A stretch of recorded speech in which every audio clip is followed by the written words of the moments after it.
Lobbying in the West, especially in the US, is marketed as just a normal part of the democracy. But the truth is, lobbying is a legalized system of elite influence that locks the people out. When a rich company wants something done by the government, they don't have to wait in line like the rest of us. They hire someone to walk right into Congress and whisper into the politician's ear. This is called lobbying, and it's how money talks louder than your vote.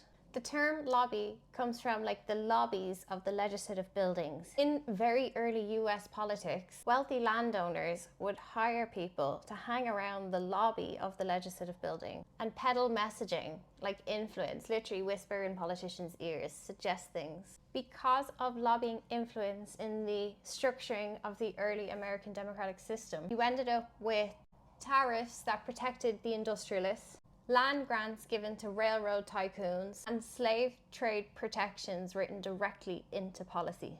Lobbying is legal bribery, and it's been disguised as business interest representation. 1920s to the 1950s, it grew into its own industry, and that was normalized in American politics. That gave way to institutions like the American Petroleum Institute and the National Association of Manufacturers, shifting backdoor deals and brown envelopes into respectable consultation.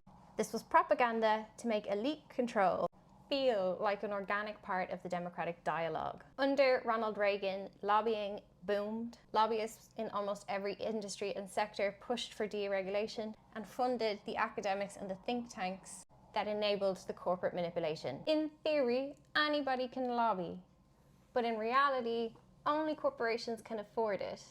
Pharma companies lobby to keep drugs expensive. Fossil fuel giants lobby to push back climate progress.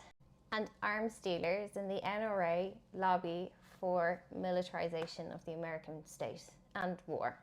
Basically, the company will give millions of dollars to a lobbying firm who will write the policy and then pass it to a politician. Puppets of government, your politicians. These new laws enable the corporate profits to skyrocket, giving them more money to pass future incentives. And it is a spiral all the way down into chaos and authoritarianism. While you are fighting to survive, lobbyists are fighting the opposite, standing between the American public and real healthcare, standing between the rest of us and climate justice. This is the illusion of democracy, a real old political party. So what can be done? We need to talk about this. Please like, comment, share, save, send, download this piece of information. And if you see any more like it, push them to. Creators who are speaking the truth need your support because we face a lot of algorithmic suppression by the social media companies who lobby the power. Organize outside of it. Can real people come together to influence some of this policy? Anyone can lobby, remember. It's just a financial barrier. We can get money together. There's lots of us. Or is that even the solution? Do we need to play by the rules? Can you organize social supports without the US government? They only have lobbyists and money and very weak threads of propaganda holding the whole thing together. There are 2,000 billionaires in the world and 8 billion people who are not billionaires. But knowledge is power. Please understand that America is not a democracy.